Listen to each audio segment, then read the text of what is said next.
এই বাংলাদেশ শুধু নয়, তামাম পৃথিবীতে পরিচিত মুখ কোরআনের পাখি শহীদ আল্লামা দেলোয়ার হোসেন সাঈদী। যতদিন কোরআন পড়েছে তার কোনো বিপদ ছিল না, কোরআন বুঝেছে তার কোনো বিপদ ছিল না, কোরআন নিজে মেনেছে তার কোনো বিপদ ছিল না। যখন আল্লামা সাঈদী পার্লামেন্টে গিয়ে ঘোষণা করেছে জমিন যার, আইন চলবে তার, এই কোরআন শুধু পড়ার জন্য আসেনি, এই কোরআন শুধু বোঝার জন্য আসে নাই, এই কোরআন দিয়ে বাংলাদেশ পরিচালিত করতে হবে। তখন আল্লামা সাঈদীকে 13 বছর জেলে বন্দি রেখে হসপিটালে ভর্তি করে ইঞ্জেকশনের শিরিষে বিষ ঢুকায়া আল্লামা সাঈদীকে পরিকল্পিতভাবে হত্যা করা হয়েছে। তার মানে বোঝা গেল কোরআন পড়লে বিপদ হয় না, কোরআন বুঝলে বিপদ হয় না, কোরআন নিজে মানলে বিপদ হয় না, কিন্তু কোরআনের বিধান জমিনে কায়েমের আন্দোলন করতে গেলে বিপদ হয়। এখন আলোচনা শুরু করার পূর্বে বলতে চাই, যশোরের মুসলমান এই কোরআনের 4টে হককে আদায় করতে রাজি আছেন? ধরে বলেন রাজি আছেন? সুতরাং আজকের প্রোগ্রামের শুরুতে শপথ গ্রহণ করি, কোরআন পড়ব, কোরআন বুঝবো, কোরআন দিয়ে জীবন করব। এই কোরআনের 4টে হক আদায় করতে গিয়ে প্রয়োজনে ঘর ছাড়বো, বাড়ি ছাড়বো, নবীর তরিকায় জেলে বন্দী হবো, শরীর থেকে রক্ত ঝরাবো, তারপর কোরআন ছাড়া হব না। কারা কারা রাজি আছেন? দুটো হাত আমাকে তুলে দেখা দেন, একজন তাকবীর দেন দেখি।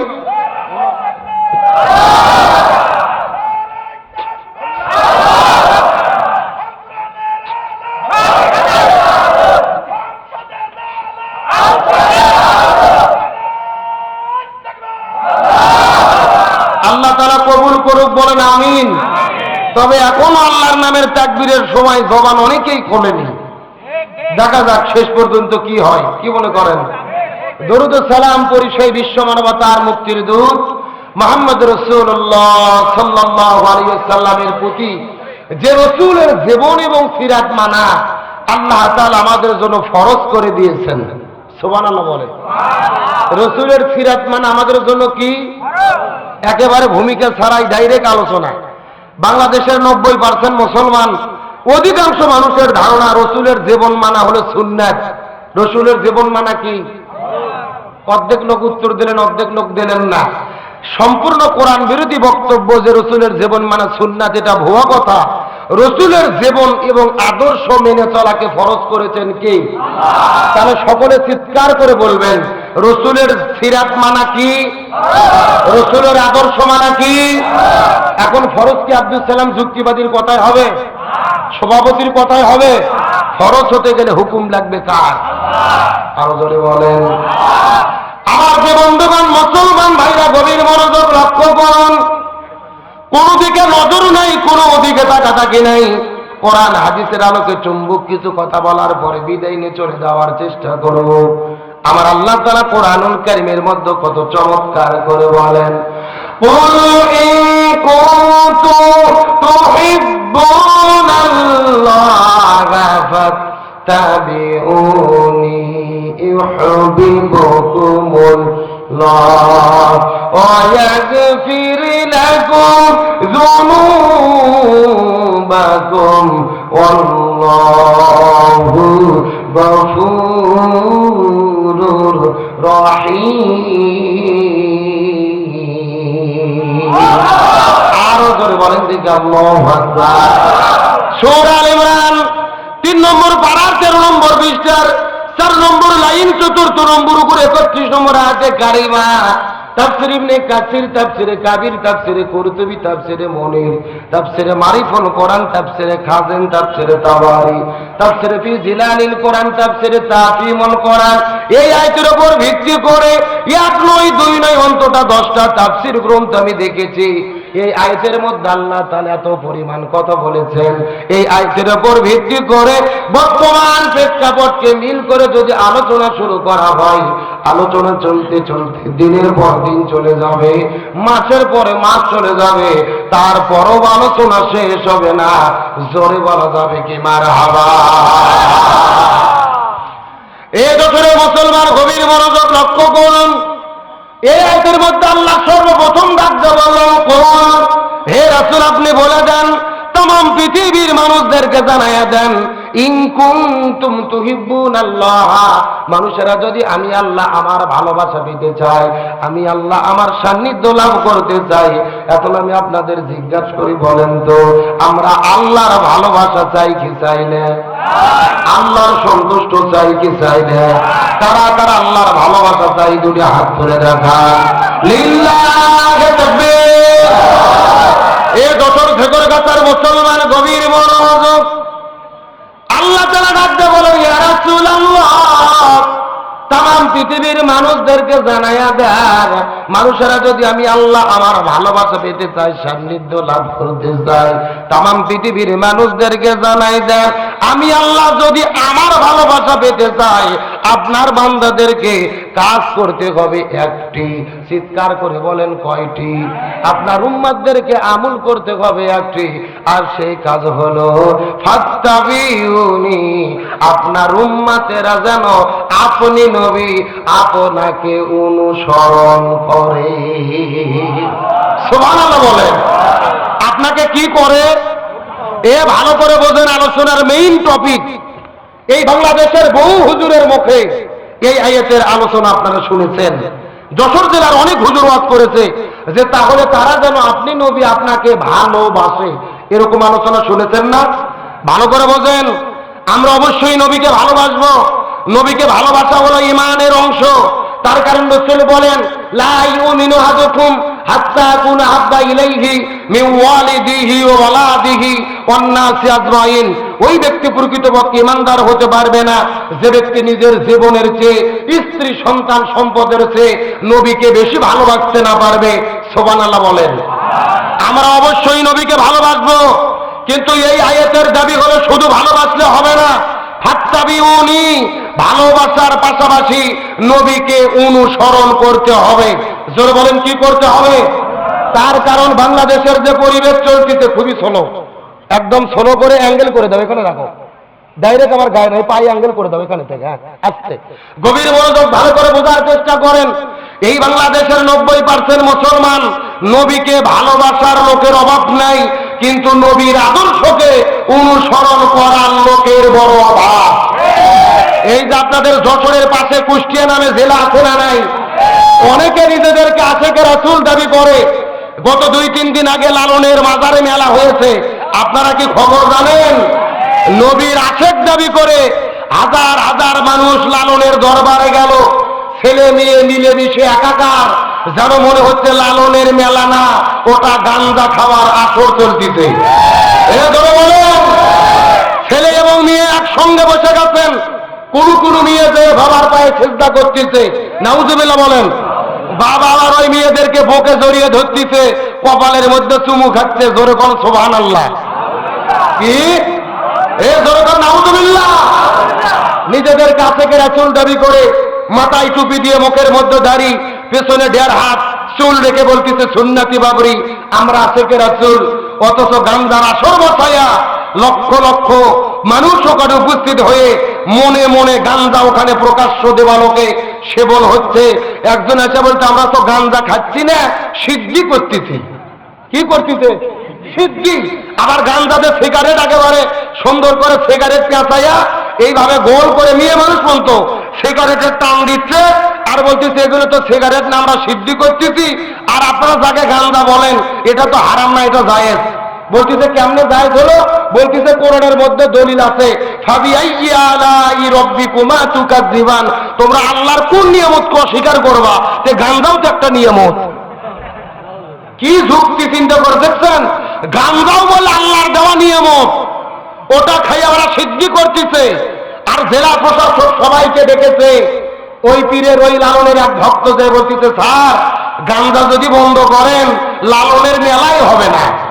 আমরা কোন প্রশাসনকে বলতে চাই, যেই মেলা গাঞ্জা ছাড়া হয় না, ওই মেলা বাংলাদেশে 90% মুসলমানের দেশে ছেলে মেয়ে ওটাতে মেলামেশা করবে, কুকুরের মতো জোড়া লেগে অশ্লীলতা ছড়াবে, এমন মেলা বাংলার জমিনে চলতে দেওয়া যায় না। গাঞ্জার বেলায় বাধা হয় না, পুলিশ যায় নিরাপত্তা দেয়, অথচ ইসলামী অনুষ্ঠানে বাধা হয়। এইরকম হাজারো বাংলাদেশে পীরের দরবার আছে। আমি হক্কানি পীরের বিরুদ্ধে বক্তব্য দেই না, তবে ভণ্ড পীরের দরবারে গিয়ে মুরিদারা ভণ্ডামি করে কি করে না?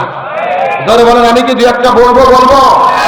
আল্লাহ রলি খাজা বাবা, বিশ্বের রলি খাজা বাবা, হরি ওরের কেবলা জাগান তোমার জন্য কান্দে বাবা, লক্ষ যাকে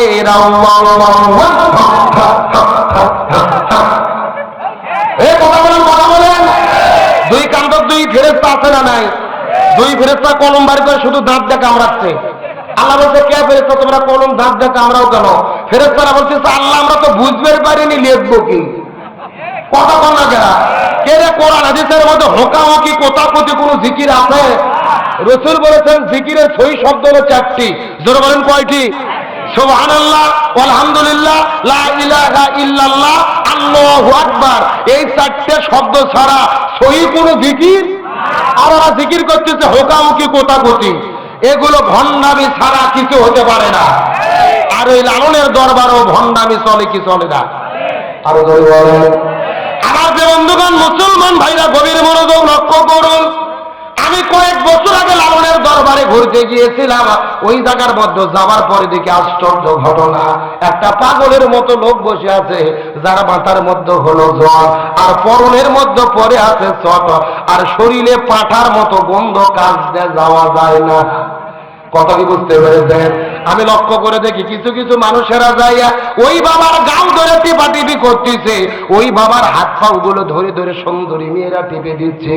এখন বলেন তো দেখি, মেয়ে মানুষ যদি ছেলে মানুষের গায়ে হাত দেয়, ওই ছেলে মানুষ কি ঠিক থাকতে পারবে? সব জায়গা যদি ঠিক থাকে, অন্তত একটা জায়গা ঠিক থাকবে না, যদি সে হিজড়ে না হয়। এ ধরে বলে আমি ডাকতে বললাম, এ পাগল মহিলা, তোমাদের কি হলো? এই পাগলের গাও ধরে কেন টিপাটিপি করতেছ? আমাকে ডাকতে বলে, হুজুর এটা পাগল নয়, এইটা হলো আল্লাহর ওলি। কিসের ওলি? এই কথিত আল্লাহর ওলিকে পরীক্ষা করে দেখার দরকার আছে না নাই? আমি কিছুক্ষণ করে লক্ষ্য করে দেখলাম এই কথিত আল্লাহর ওলি পেশাব করার জন্য চলে গেল, আমিও তার পিছনে পিছনে গেলাম। যাওয়ার পরে লক্ষ্য করে দেখি বাবা পেশাব করেছে, কিন্তু পেশাব করার পরে পানি ব্যবহার করে। আমি দৃশ্যটা দেখার পর আস্তে করে বাবার কাছে চলে গেলাম। এ কথিত আল্লাহর ওলি, আপনি পেশাব করলেন কিন্তু পানি কেন ব্যবহার করলেন না জানতে চাই। আমাকে ডাকতে বলে, হুজুর আপনি শরীয়তের হুজুর, মারেফত বুঝবেন না। আমি বলে শরীয়তের হুজুর, মারেফত বুঝবো না? আমি ডাকতে বললাম, এ কথিত আল্লাহর ওলি, আপনি বুঝে দিলেই তো বুঝতে পারবো, দয়া করে বলেন আপনি কেন পানি ব্যবহার করলেন না জানতে চাই। আমাকে ডাকতে বলে, হুজুর আপনি কি জানেন এই পানি কোন পানি? আমি বললাম, এই পানি কোন পানি? বলে নবীর নাতি ইমাম হোসাইন ওই কারবালার প্রান্তরে পানি পানি বলে চিৎকার করে শহীদ হয়ে গেছে। একটা ফোঁটা পানি নবীর নাতিকে দেওয়া হয় নাই। নবীর নাতি ইমাম হোসাইন পানি ব্যাগরে জমিন থেকে বিদায় নিয়ে চলে গেল। আমি ওই পানি আমার এই জায়গায় ঠেকাবো না। কথা কি বুঝতে পেরেছেন? আমি তখন ডাকতে বলবো, এ কথিত আল্লাহর ওলি, নবীর নাতি ইমাম হোসেন পানি না পাওয়ার কারণে তুমি যদি সামনের জায়গার মধ্যে পানি না থাকাও, আমার কথা বলো, তাহলে তুমি পায়খানা করার পরে পেছনেও পানি ঠেকাতে পারবা না। এ ধরে বলেন, এরা জাতে মাতাল কিন্তু তালে ঠিক। সামনে পানি ব্যবহার করে না, পেছনে পানি ব্যবহার করে কি করে না? আরে পায়খানা করে যদি পানি ব্যবহার না করে, আমরা হুজুর তো দূরের কথা, আর বইও ঘরের মধ্যে জায়গা দেবে না। বলবে যে তুমি পীরগিরি করবা, বাইরে দয়া করো, দয়া করে এক খাতা নষ্ট করো না। তাহলে আমি আপনাদেরকে বলতে চাই, আশেকের রাসূল দাবি করে ইসলাম আর শরীয়ত বিরোধী যারা কাজ করে, এরা আশেকের রাসূল হতে পারে?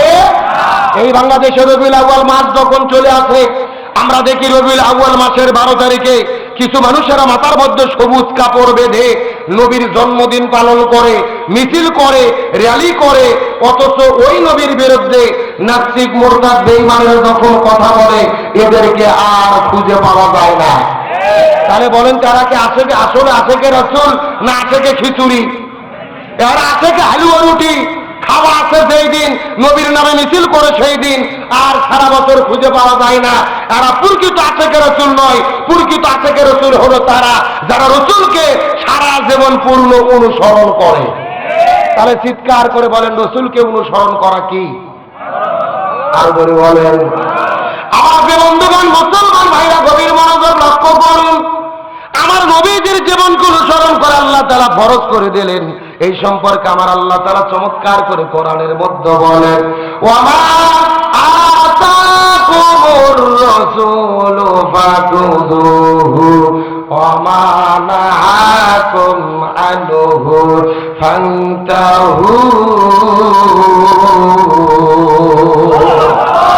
সূরা হাসর 28 নম্বর পারার 7 নম্বর পৃষ্ঠার 9 নম্বর লাইন 7 নম্বর আয়াতে কারিমা তাফসীর ইবনে কাসিরের মধ্য থেকে বলতেছি, আল্লাহ তাআলা ডাক দিয়ে বলেন, এ পৃথিবীর মানুষেরা, তোমরা যদি এই দুনিয়ার মধ্যে শান্তি পেতে চাও আর আখিরাতের মধ্যে মুক্তি পেতে চাও, ওয়া আতাকুমুর রাসূলু ফাখুযু, নবী যেটা করেছেন সেটা তোমাদের করতে হবে, ওয়া নাহাকুম আনহু ফান্তাহু, নবী যেটা করে নাই, যেটা করতে নিষেধ করেছেন সেটা থেকে তোমাদের দূরে থাকতে হবে।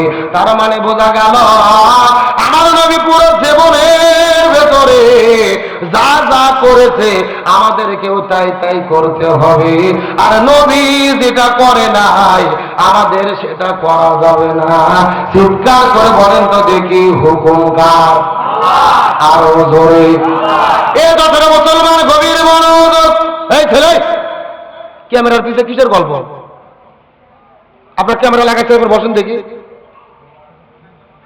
আমার যে বন্ধুগণ মুসলমান ভাইরা গভীর মনোযোগ লক্ষ্য করেন, নবী পুরো জীবনের মধ্যে কি কি করেছে আর আমাদের জন্য কি কি করা দরকার, এই বিষয়টা বোঝানোর পর আপনাদের মধ্য থেকে বিদায় নিয়ে চলে যাওয়ার চেষ্টা করব।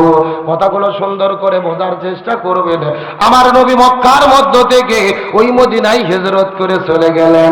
ওই মদিনায় যাওয়ার পরে মদিনার ভেতরে মদিনা নামক একটা রাষ্ট্র গঠন করলেন, আর আমার নবী হলো ওই মদিনা নামক রাষ্ট্রের রাষ্ট্রপতি।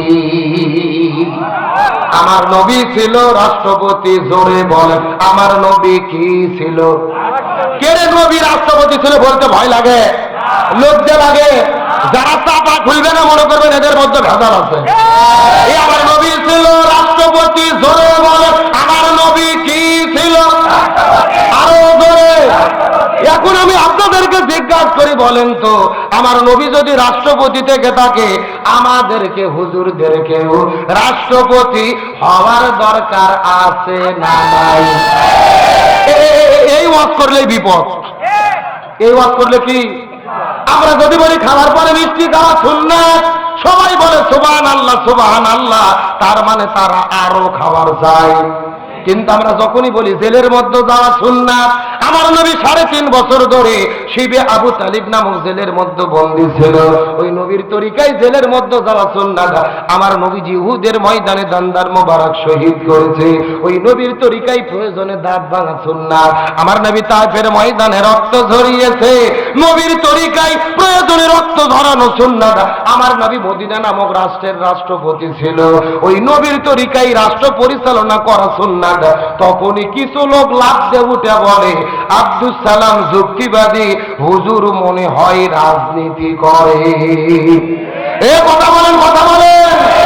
ওদের কাছে নামাজ রোজা হজ যাকাত রাজনীতি মনে হয় না, জিকির তাসবিহ রাজনীতি মনে হয় না। নবীর তরিকায় জেলে যাওয়া, রক্ত ধরানো, নবীর তরিকায় রাষ্ট্র পরিচালনা করা রাজনীতি মনে হয়। এরা কপাল পোড়া, আমার নবীজি সিরাত এবং আদর্শকে তারা বুঝতে পারে না। অত সোজা নয়। আমার নবী ছিল মসজিদুন নববীর ইমাম, আবার মদিনা নামক রাষ্ট্রের রাষ্ট্রপতি। তার মানে বোঝা গেল যিনি মসজিদের ইমাম হবে তাকেই সমাজের ইমাম হতে হবে। কিন্তু আমরা ভাগ করে দিয়েছি, একেবারে হুজুরকে বাঁটে ভাগ করে দিয়েছি যে হুজুরদের কাজ শুধু মসজিদে নামাজ পড়াবে, মাদ্রাসাতে বুখারী শরীফ পড়াবে, আর পীরের খানকার যে জিকির করবে, এর বাইরে কোনো দায়িত্ব নাই। কথা কথা আমরা মসজিদ মাদ্রাসা খানকা নিয়ে বসে আছি আর জালেমেরা পুরো জমিন দখল করছে। এ কথা বলেন, কত সোজা নয়। আমার আল্লাহ তাআলা মানুষ সৃষ্টি করার আগে, আদম আলাইহিস সালামকে সৃষ্টি করার আগে বলেছিলেন, ওয়াইদ ক্বালা রাব্বুকা লিল মালাইকাতি ইন্নী জাইলুন ফিল আরদি খলিফা। আল্লাহ কিন্তু বলেনি ফিল মসজিদে খলিফা, আমি মসজিদে খলিফা পাঠাবো, ফিল মাদ্রাসায়ে খলিফা, আমি মাদ্রাসায়ে খলিফা পাঠাবো, ফি খানকায়ে খলিফা, আমি খানকা শরীফে খলিফা পাঠাবো। আল্লাহ বলছে না ফিল আরদি খলিফা, আমি জমিনে খলিফা পাঠাতে চাই। তার মানে বোঝা গেল হুজুরদের দায়িত্ব শুধু মসজিদ মাদ্রাসা নয়, আলেমদের দায়িত্ব পুরো জমিনের নেতৃত্ব দেওয়া। সুতরাং আলেমেরা এই দেশ পরিচালনা করুক, আমরা কি চাই? জোরে বলেন চাই। কারা কারা চাই? যদি হাত আল্লাহকে তুলে দেখা। নাই তাকবীর নাই, আলোচনা কি চলবে? এই যে আলেমদের কথা শুনে উঠে গেল দুইজন, কারা? বসে গেছে আলহামদুলিল্লাহ বলেন। না পেশাব করে যদি জাগার মাল জাগাত ফেরত না আসে তাহলে মনে করবেন ভেজাল আছে। আলোচনা কি চলবে?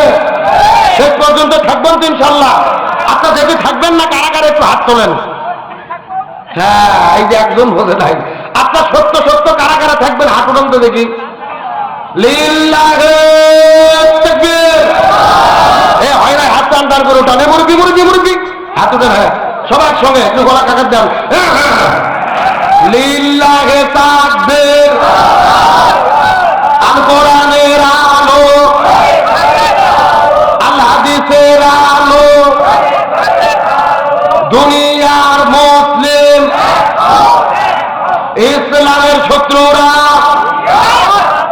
কোরআন আছে যেখানে, হাদিস আছে যেখানে,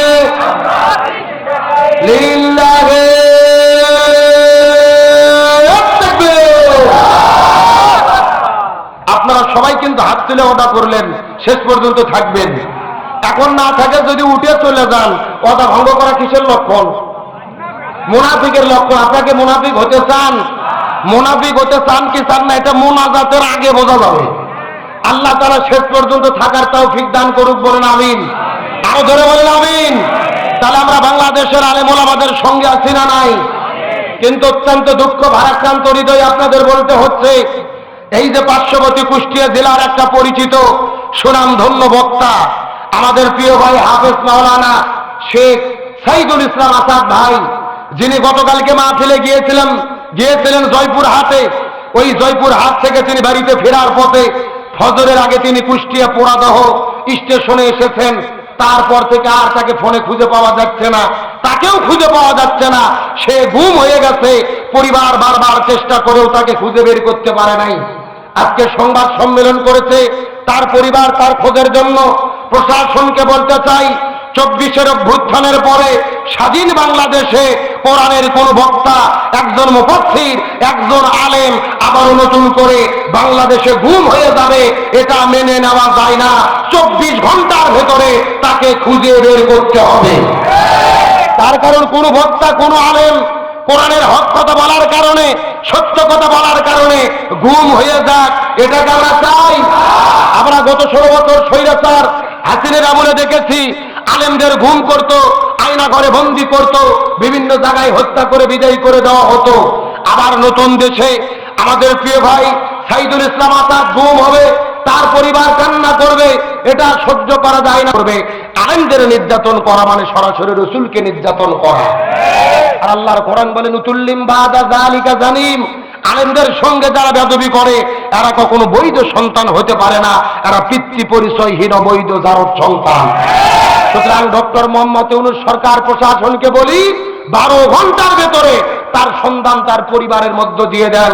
যদি না দেন আপনারা ব্যর্থ বলে গণ্য হবেন। তাহলে বলতে চাচ্ছিলাম, রাসূলের সিরাতের শিক্ষা, যিনি মসজিদের ইমাম হবে তাকেই সমাজের ইমাম হতে হবে। আমার যে বন্ধুগণ মুসলমান ভাইরা গভীর মনোযোগ লক্ষ্য করুন, কোনো দিকে নজর নাই, কোনো দিকে তাকাতাকি নাই। সুন্দর করে চুম্বক কিছু কথাগুলো ভালো করে বোঝার চেষ্টা করবেন। আমার নবী যেই জমিনের ভেতরে শান্তি প্রতিষ্ঠা করার জন্য 17 বছর বয়সের ভেতরে এই জমিনের মধ্যে একটা দল গঠন করেছিল, যেই দলের নাম হলো হিলফুল ফুজুল। কি নাম বললাম? এ মুসলমান ভাইরা গভীর মনোযোগ লক্ষ্য করুন। নবীজি 17 বছর বয়সের ভেতরে এই জমিনের ভেতরে হিলফুল ফুজুল নামক দল গঠন করার পরে 17 বছর থেকে শুরু করে 40 বছর পর্যন্ত নবীজি চেষ্টা করলো এই জমিনের মধ্যে শান্তি কায়েম করার জন্য। কিন্তু দুর্ভাগ্যজনক ব্যাপার হলো 23 বছর ধরে চেষ্টা করার পরে এই জমিনের ভেতরে শান্তি কায়েম করতে পারলো। এ দশের মুসলমান বোঝার চেষ্টা করবেন, নবীজি 23 বছর ধরে চেষ্টা করেছে, কিন্তু জমিনের ভেতরে শান্তি কায়েম করতে পারলো না। কিন্তু নবীজির বয়স যখন 40 বছর হয়ে গেল, আল্লাহ নবীজির উপরে কোরআন নাজিল করলেন। নবীজি যখন কোরআনের দাওয়াত দেওয়া শুরু করে দিল, এই কোরআন জমিনে বাস্তবায়ন হয়ে গেল, এই জমিনে শান্তি প্রতিষ্ঠা হয়ে গেল। নবীর জীবনটাকে দুই ভাগে ভাগ করার চেষ্টা করে। নবুয়ত পাওয়ার আগের হলো 23 বছর, আর পরের হলো 23 বছর। 17 থেকে শুরু করে 40 পর্যন্ত নবুয়ত পাওয়ার আগে 23 বছর, আবার 40 থেকে শুরু করে 63 পর্যন্ত নবুয়ত পাওয়ার পরের হলো 23 বছর। আগে 23 বছর নবী চেষ্টা করেছে, কিন্তু জমিনের ভেতরে শান্তি কায়েম করতে পারল না। পরের 23 বছরে নবীজি কেন শান্তি কায়েম করতে পারল? এর পেছনে কারণ হলো আগের 23 বছরের ভেতরে নবীজির কাছে দল ছিল, কিন্তু নবীজির দলের সংবিধান আল্লাহর কোরআন ছিল না। এ কথা কি বোঝা যায়? ভালো করে বোঝেন। আপনার আমার মতো 2 টাকার ছুটকে ফটকে হুজুর না, এলাকার তেল তেলা গোয়েন্দার নেতা নয়, স্বয়ং বিশ্বনবী 23 বছর ধরে তার দলের দ্বারা শান্তি কায়েমের চেষ্টা করেছে, কিন্তু নবীজি শান্তি কায়েম করতে পারে নাই। নবীজির বয়স যখন 40 বছর হলো, নবীজির উপরে কোরআন নাজিল হলো, নবী কোরআন জমিনে কায়েম করলেন, তারপরে শান্তি প্রতিষ্ঠা হলো।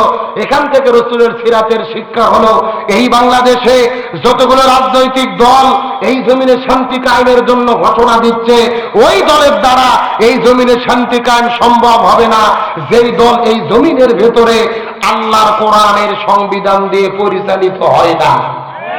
কথা কি ক্লিয়ার না ভাষা আছে? কেন ভাই, যেই দল নিজেরাই কোরআন দিয়ে চলে না, ওদের নিজেদের মধ্যে তো মারামারি করে দলাদলি করে 1 বছরে 110 জন কুপকার। কথা বলেন না কেন? তার মানে বোঝা গেল শান্তির জন্য কি লাগবে। অথচ আমাদের মনে দুঃখ এবং কষ্ট, স্বৈরাচার হাসিনা পালিয়ে গেছে, জুলুম বন্ধ হয়নি। এই যে 2 দিন আগে নোয়াখালীতে আমাদের ছাত্র ভাইরা একটা মসজিদের ভেতরে কোরআনের দার্সের প্রোগ্রাম করেছে, দারসুল কোরআন প্রোগ্রাম চলতেছিল, ওই মসজিদের ভেতরে সন্ত্রাসীরা গিয়ে তাদেরকে হামলা করেছে।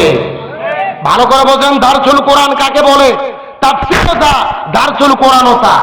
এক জায়গায় যখন কোরআনের দার্স হয়, যে আয়াত সম্পর্কে দার্স হবে, এই আয়াতের শানে নজুল কি, নামকরণ কেন করা হলো, নাজিলের প্রেক্ষাপট কি, ব্যাখ্যা কি, শিক্ষা কি, তার মানে যেই আলোচনায় কোরআনের মূল সার নির্দেশ প্রকাশ করা হয়, সেই দারসুল কোরআনের প্রোগ্রামে হামলা করে যারা রক্তাক্ত করলো, তারা জালেম ছাড়া কিছু হতে পারে না।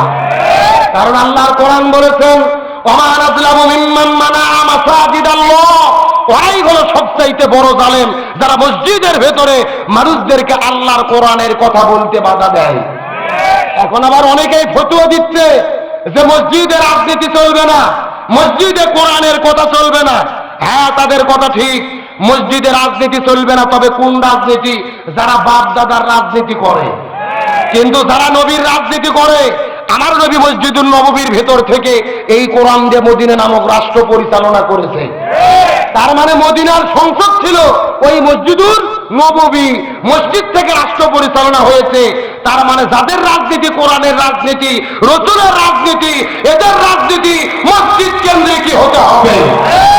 আর যারা বাবার রাজনীতি করে, দাদার রাজনীতি করে, ধর্মনিরপেক্ষতাবাদ, জাতীয়তাবাদ, সোশ্যালিজম, ক্যাপিটালিজম, মানব রচিত আইন দিয়ে রাজনীতি করে তাদের রাজনীতি মসজিদে চলবে না। ফতুয়াটা ভালো করে বুঝবেন। আমার নবী মদিনা নামক রাষ্ট্র মসজিদ থেকে চালাইছে না? সাহাবীদেরকে কোরআনের আলোচনা করেছে না? যে ওরা দারসুল কোরআন প্রোগ্রাম করতেছে, আপনারা হামলা করলেন কেন? প্রয়োজনে আপনারাও আর এক মসজিদে দারসুল কোরআন প্রোগ্রাম করেন, আমরাও যাব।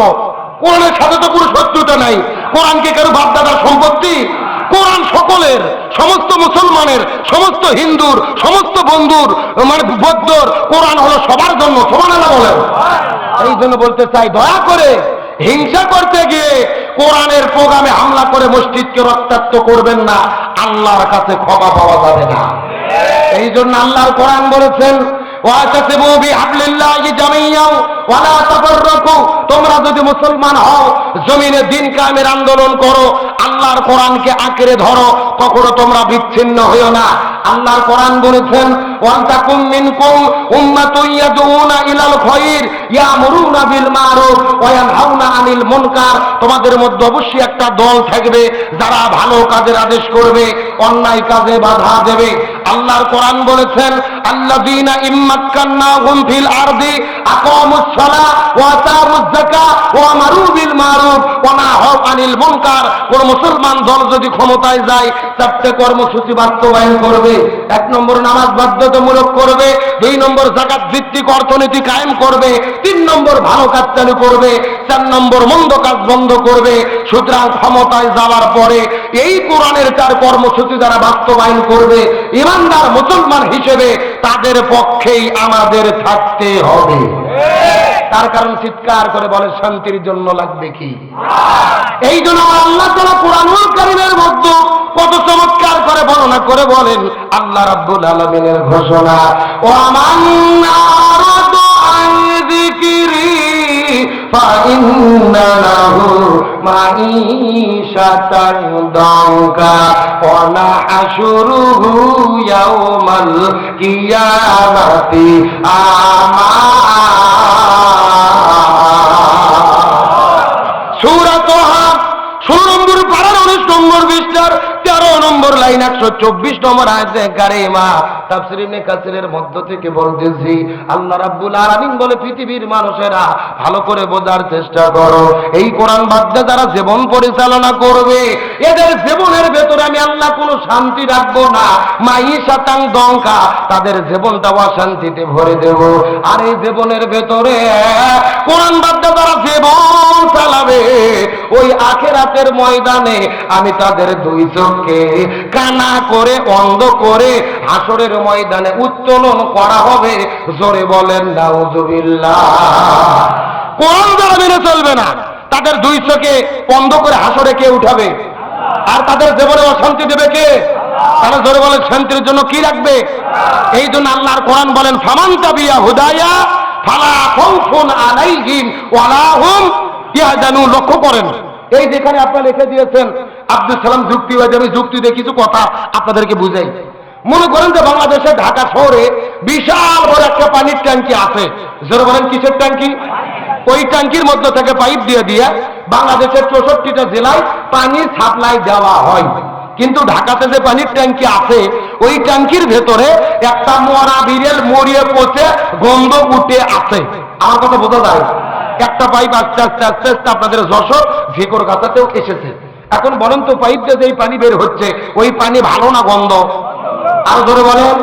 এখন গন্ধালা পানি বের হওয়ার পরে যশোর জেলাতে যত বড় বড় হুজুর আছে, ইমাম, মুয়াজ্জিন, খতিব, মুফতি, মুহাদ্দিস, ফকিহ, সব আলেমদেরকে ডেকে বলা হয়েছে, এই হুজুরের গোষ্ঠীরা এই যে গন্ধালা পানি বের হচ্ছে, তোমরা ফু দিয়ে দিয়ে পরিষ্কার করো।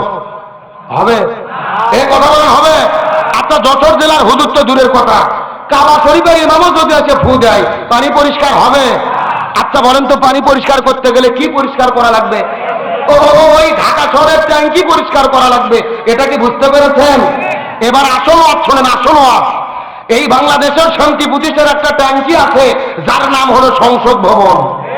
আর ধরে বলেন, আর সংসদের ভেতর থেকে বাবার আইন, দাদার আইন, চাচার আইন, খালুর আইন, ফুপার আইন, কার্ল মার্ক্সের আইন, লেনিনের আইন, পুতিনের আইন, সক্রেটিসের আইন, প্লেটোর আইন, ধর্মনিরপেক্ষতাবাদ, জাতীয়তাবাদ, সোশ্যালিজম, ক্যাপিটালিজম, মানব রচিত তন্ত্র মন্ত্রকে জুতো এবং ঝাঁটাপিটা করে যতদিন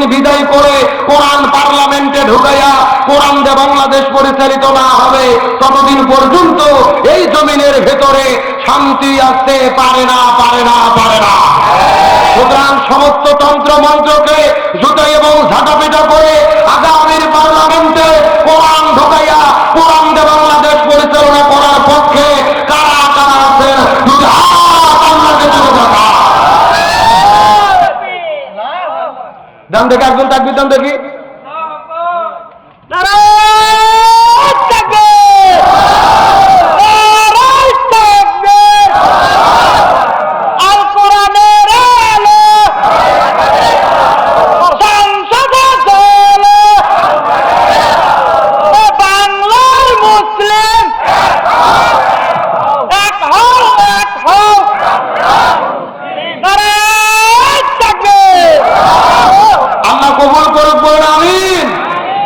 এক কাপ চা দেন।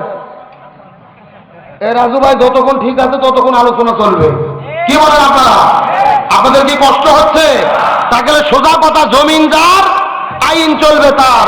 আল্লাহর জমিন আল্লাহর আইন কায়েম করা ছাড়া শান্তি আসবে? তাহলে চিৎকার করে বলেন রসুলের সিরাত অনুসরণ করা কি?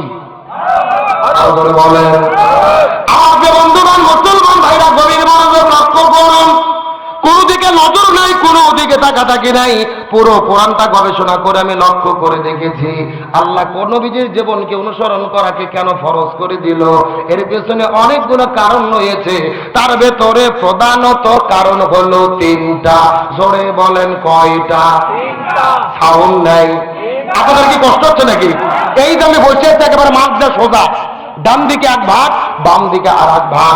আপনারা মুখ বন্ধ করে থাকেন, আপনারা বলেন তো দেখি নবীর জীবন অনুসরণ করতে হবে, এর পেছনে কারণ হলো কয়টা? আরো জোরে। আপনারা মুখ বন্ধ করেন, আপনারা বলেন তো দেখি নবীর জীবন অনুসরণ করা ফরজ, এর পেছনে কারণ হলো কয়টা? ওরে বাবা, কেন ভাগ করে দেনা সাউন্ড বাজতিছে, তারপরে আপনি আনসার করতেছেন না। এ দশক যেগুলো কথার মুসলমান গভীর মনোযোগ। ডানে যারা আছেন কথা বলবেন, বামে যারা আছেন কথা বলবেন, মঞ্চে যারা আছেন তারাও কথা বলবেন। সবাই মিলে চিৎকার করে বলেন তো দেখি নবীর জীবন অনুসরণ করতে হবে, এর পেছনে কারণ হলো কয়টা? আরো জোরে। জোর হলো না। আমি এই তিনটা কারণ সম্পর্কে অবশ্যই আলোচনা করব, তবে পর্দার অন্তরালে মা বোনেরা আছে না নাই?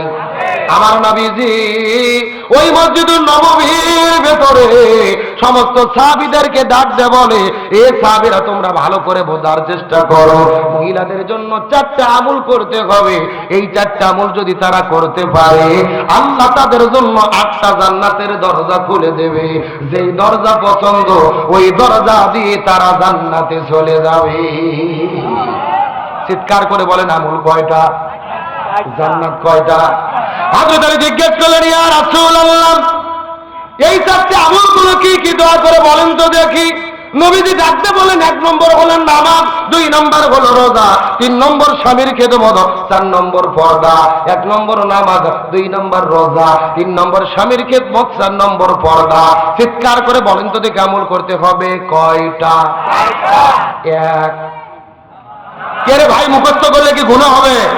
আজকে যেই ওয়াজ করতেছে মুখস্থ করেন, সারা জীবন বইয়ের কাছে করা লাগবে। এই মহিলাদের জন্য 4টা আমল করতে হবে। 1 নম্বর হলো নামাজ, 2 নম্বর হলো রোজা, 3 নম্বর স্বামীর খেদমত, 4 নম্বর পর্দা। 1 নম্বর নামাজ, 2 নম্বর রোজা, 3 নম্বর স্বামীর খেদমত, 4 নম্বর পর্দা। চিৎকার করে বলেন তো আমল করতে হবে কয়টি? 1, 2, 3, 4। এই আলোচনা ফাতেমা শোনার পরে নবীজির কাছে দৌড়ে চলে গেলেন। নবীজির কাছে যাওয়ার পরে ডাক দিয়ে বলে, বাবা আপনি নাকি বলেছেন মহিলাদের জন্য 4টা আমল করতে হবে, এই 4টা আমল করলে আল্লাহ 8টা জান্নাতের দরজা খুলে দেবে। আপনার কাছে জিজ্ঞেস করি এই 4টা আমলই জরুরি, তবে আপনার কাছে জিজ্ঞেস করি বাবা বলেন এই 4টা আমলের ভেতরে সবচাইতে দামি আমল কোনটি? ফাতেমা কি প্রশ্ন করতে আপনাকে বুঝতে পারছেন? আমল 4টাই দরকার, তবে 4টার ভেতরে সবচাইতে দামি আমল জানার দরকার আছে না নাই? আপনাদের দরকার না থাকলেও মহিলাদের দরকার হ্যাঁ, এখন মা বোনদের কখন আটকায় রাখলাম, ওরা থাক। এখন বলেন নবীর জীবন অনুসরণ করা ফরজ কয়টা কারণে? হারাই ভুলে গেছেন কয়টা? আমার বন্ধুগণ, মুসলমান ভাইরা, গভীর মনোযোগ। বাপ দাদার কোনো কিচ্ছা কাহিনী বলার জন্য আপনাদের মধ্যে আসে নাই। শর্টকাটে ছোট্ট করে একটা মেসেজ দেওয়ার পরে বিদায় নিয়ে চলে যাওয়ার চেষ্টা করব। আল্লাহ নবীর জীবন অনুসরণ করাকে তিনটা কারণে ফরজ করে দিলেন। তার মধ্যে প্রথম নাম্বার কারণটা কি? আমার আল্লাহ তাআলা কত চমৎকার করে বলেন, আল্লাহ রাব্বুল আলামিনের ঘোষণা, লাকাদ কানা লাকুম ফী রাসূলিল্লাহি উসওয়াতুন হাসানাহ। সূরা আযাব 21 নম্বর পরে 19 নম্বর পৃষ্ঠার 2 নম্বর লাইন 21 নম্বর আয়াতে কারিমা। তাফসীর ইবনে কাসিরের মধ্য থেকে বলতেছি, আল্লামা ইবনে কাসির রাহমাতুল্লাহ আলাইহি তার তাফসীরের মধ্যে বর্ণনা করে বলেন, আল্লাহ বলে, এই পৃথিবীর মানুষেরা আমি নবীর জীবনের ভেতরে শ্রেষ্ঠ আদর্শ দান করেছি। নবী ব্যতীত অন্য কারো আদর্শ গ্রহণ করা যাবে। এবং বুখারী রাহমাতুল্লাহ আলাইহি বুখারী শরীফ লেখার আগে একটা কিতাব লিখেছিলেন, যেই কিতাবের নাম হলো আল আদাবুল মুফরাদ। ওই কিতাবের মধ্যে তিনি বর্ণনা করে বলেন, হাসরের ময়দানে আল্লাহ 6 প্রকার মানুষদেরকে বিনে হিসেবে জাহান্নামের মধ্য দেবে।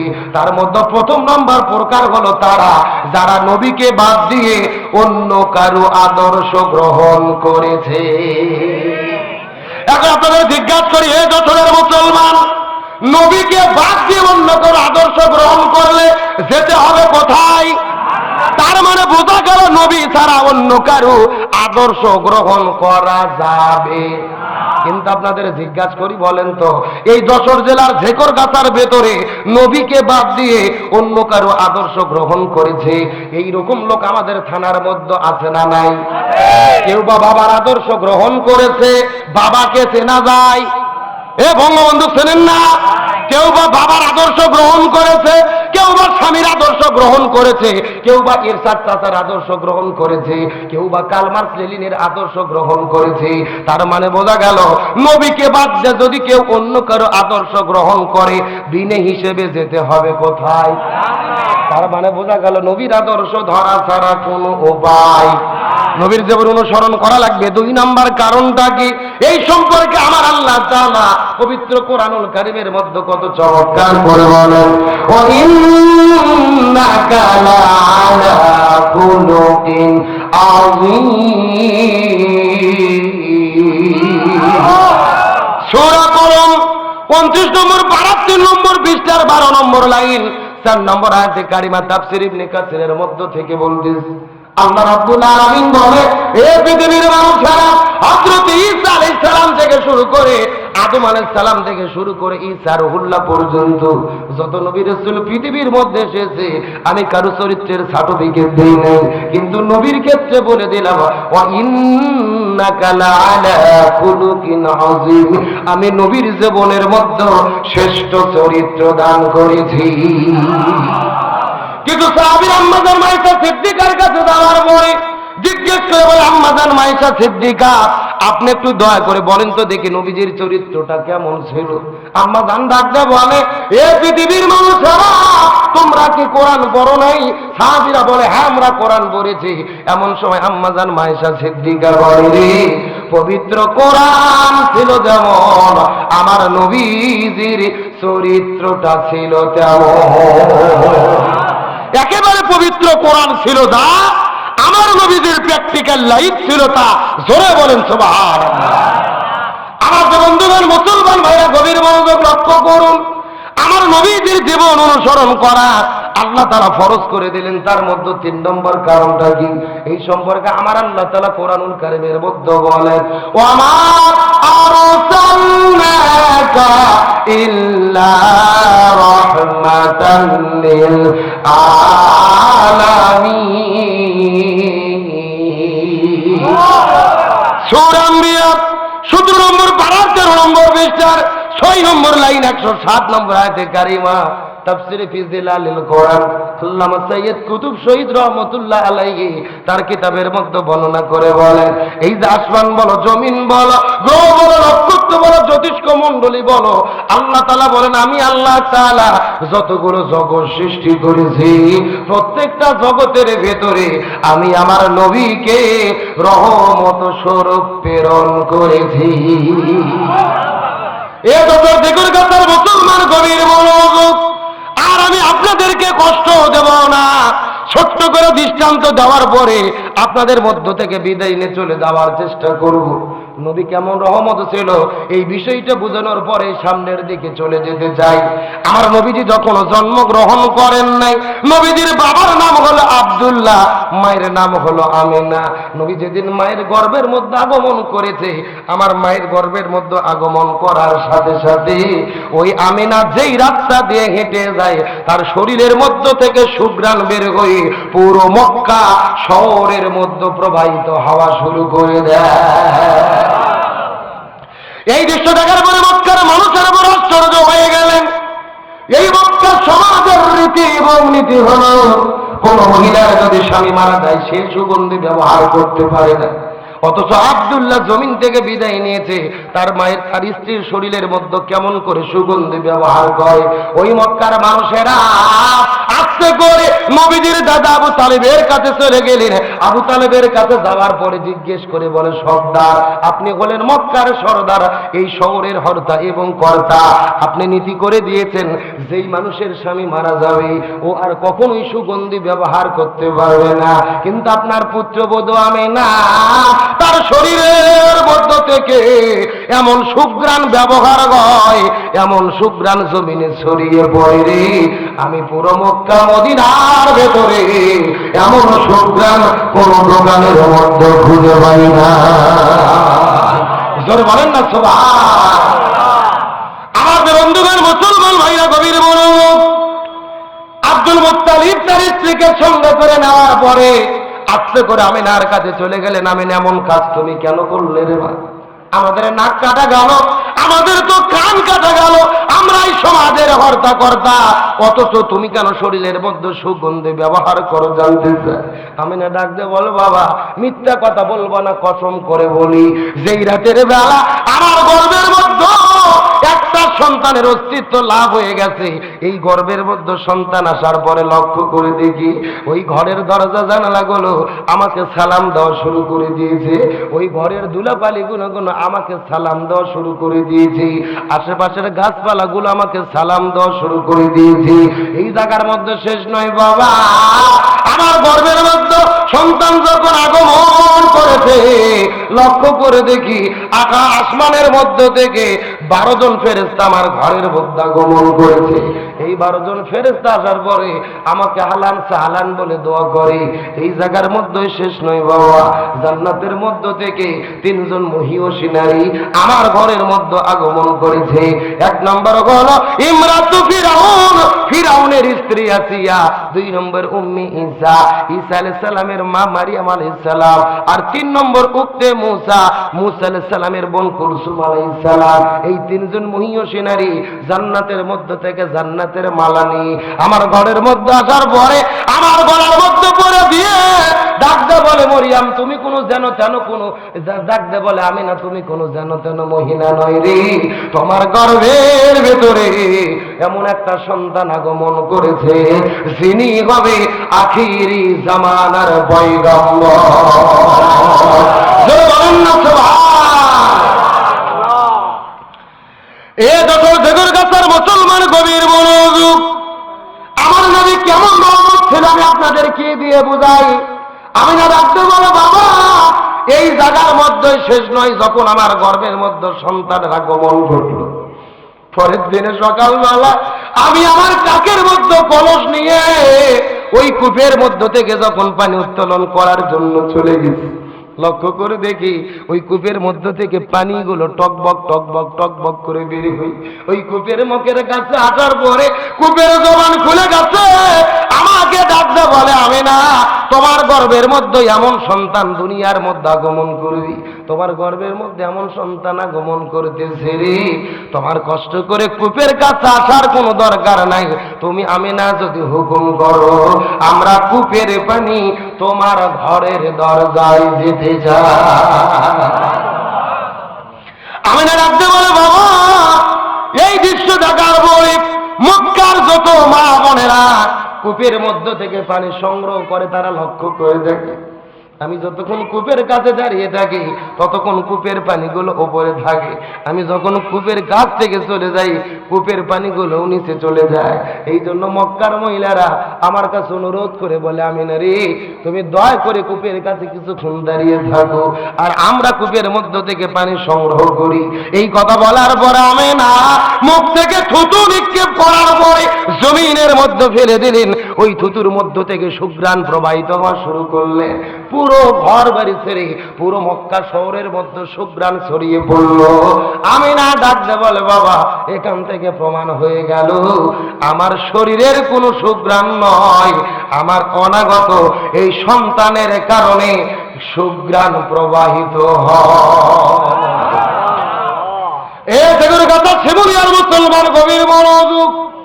আমার নবী দুনিয়ার মধ্যে আগমন করেছেন, এই পৃথিবীর চিকিৎসা বিজ্ঞানীগণ ডাক্তাররা আগুন বর্ণনা করে বলে এই পৃথিবীর মধ্যে সবচাইতে কষ্টের কাম হলো সন্তান প্রসব করা। এই সন্তান প্রসব করার মতো কষ্টের কাম দুনিয়ার মধ্যে আর একটাও নাই। আপনি সন্তান প্রসবের কষ্ট বুঝবেন না, আমিও বুঝবো না। সন্তান প্রসবের কষ্ট আপনার মা বুঝতে পারবে, আপনার স্ত্রী বোন বুঝতে পারবে। এই দুনিয়ার মধ্যে সবচাইতে কষ্টের কাম হলো সন্তান প্রসব করে দুনিয়ার মধ্যে আগমন ঘটালো। মায়ের গর্ভের মধ্য থেকে এক নয় দুই নয় তিনটা বড় বড় পর্দা ভেদ করে সন্তান পৃথিবীর মধ্যে আগমন করে। চিকিৎসা বিজ্ঞানীগণ বলে ওই মায়ের গর্ভের ভেতরে সন্তানের বয়স যখন 7 মাস হয়ে যায়, সন্তানের মাথা থাকে নিচের দিকে, পা থাকে উপরের দিকে, মায়ের কলিজা বরাবর তখন পা গুলো 7 মাসে লেগে যায়। প্রতিদিন সন্তানগুলো মায়ের কলিজা বরাবর আঘাত করতে থাকে। আপনি আপনার মায়ের কলিজায় আঘাত করেছেন, আমি আমার মায়ের কলিজার মধ্যে আঘাত করেছি। 7 মাস থেকে শুরু করে 8, 9, 10 মাস যতদিন পর্যন্ত গর্ভের মধ্যে থাকা হয়, প্রত্যেকটা সন্তান তার মায়ের কলিজার মধ্যে আঘাত করে। চিকিৎসা বিজ্ঞানীগণ বলেন এই 3 মাসের ভেতরে প্রত্যেকটা সন্তান অন্তত 3500 বার পর্যন্ত মায়ের কলিজার মধ্যে আঘাত করে। কিন্তু দুনিয়ার কোন মানুষ যদি কোন মানুষের কলিজার মধ্যে আঘাত করে ওই সন্তানটা বেঁচে থাকার কথা নয়। কিন্তু ডাক্তাররা বলে আমাদের পরীক্ষাগুলো ফেল হয়ে যায়, আমাদের গবেষণাগুলো ফেল হয়ে যায়। তারা চিকিৎসা বিজ্ঞানীগণ গবেষণা করে বলেছে রে, যেই সন্তান মায়ের গর্ভের ভেতরে মাকে যত বেশি কলিজায় আঘাত করে ওই মায়ের সঙ্গে সন্তানের মহাব্বত ভালোবাসা তত বেড়ে যায়।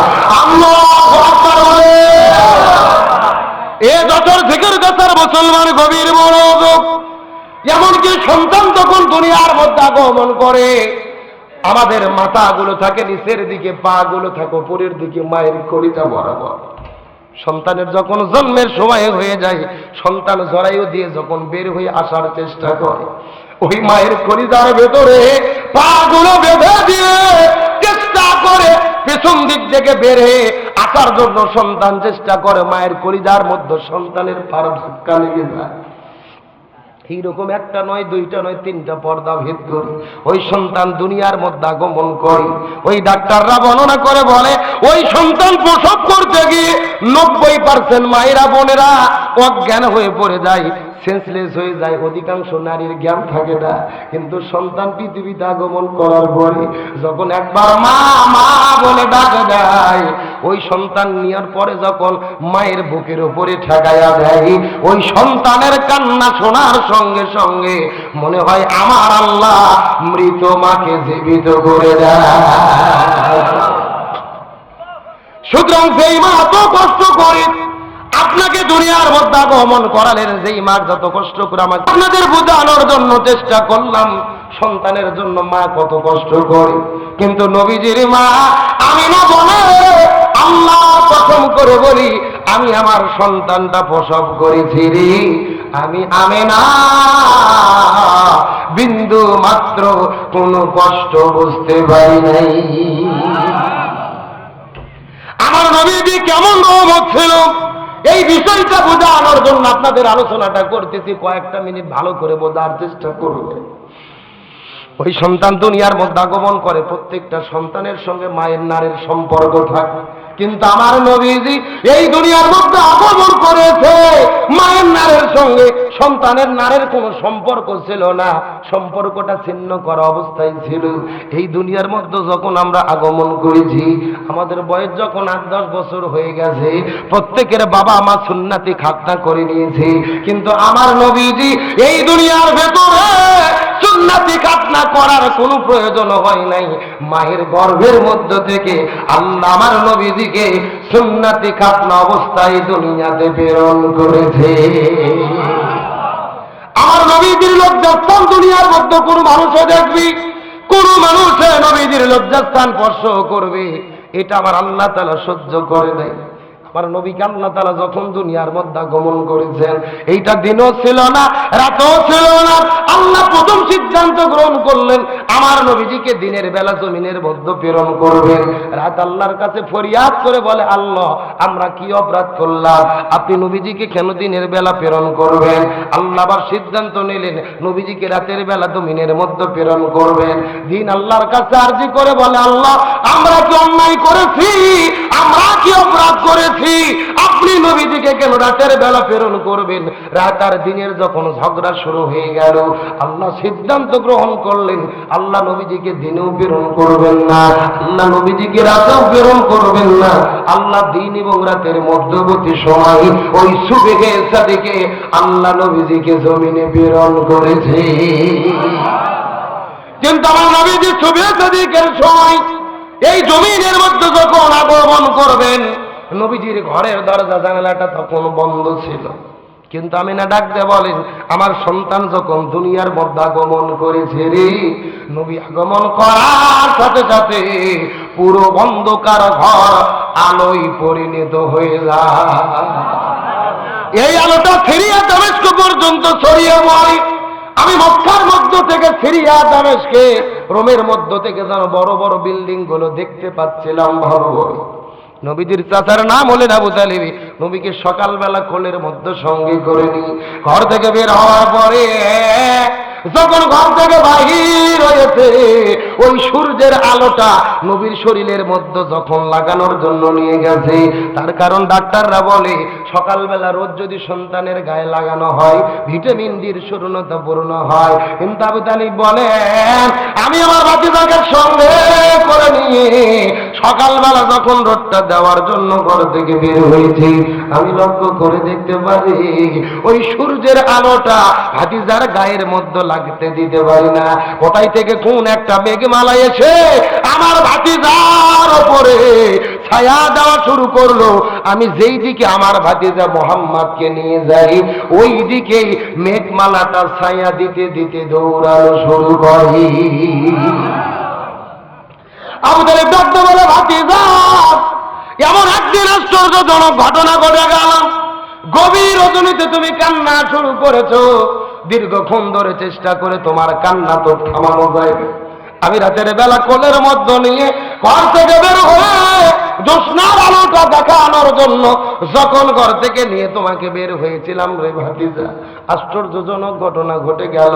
আমি লক্ষ্য করে দেখি আকাশের মধ্যে থেকে ওই চারটা যখন আস্তে করে করে করে করে করে করে করে করে তোমার কাছে আসা শুরু করলেন, চারটা আস্তে আস্তে আস্তে তোমার বরাবর যখন চলে এলো, আমার মনে বড় ভয় হচ্ছিল যেন চারটা তোমার গায়ের উপরে পড়ে যাবে। এই দৃশ্য দেখার পরে লক্ষ্য করে দেখলাম ওই চারটা হাসতে হাসতে তোমার কাছে চলে আসলো, আর তুমি যেন কি যেন বললি, তোমারও বন্ধ হলো, চারটাও হাসাহাসি শুরু করে দিল। সেই দিন চাঁদ তোমাকে কি বলেছিল জানি না। নবীজি ডাকদা বলে, চাচা ওই দিন চাঁদ আমাকে কি বলেছিল আপনি কি জানতে চান? আবু তালিব বলে, ভাতিজা জানতে চাই, বলো তো দেখি। নবীজি ডাকতে বলে, চাচা ওই দিন চাঁদ আমাকে বলেছিল, ইয়া রাসূলুল্লাহ আপনি মনের মধ্যে কষ্ট নেবেন না, আপনার বাবা বিদায় নিয়ে চলে গেছে, এই জন্য কিন্তু নিজেকে একা ভাববেন না, নিজেকে আপনি এতিম ভাববেন না। রাতের বেলা যদি আপনার প্রয়োজন হয়, আপনার খেলা করার যদি মনে চাই, কান্না করার কোনো দরকার নাই। আমি সাত আমাকে শুধু ইশারা করবেন, আমি সাত সারা রাত জেগে জেগে আপনার সঙ্গে প্রয়োজনে খেলা করতে চাই। ওমা আরসালনাকা ইল্লা রাহমাতাল লিল আলামিন।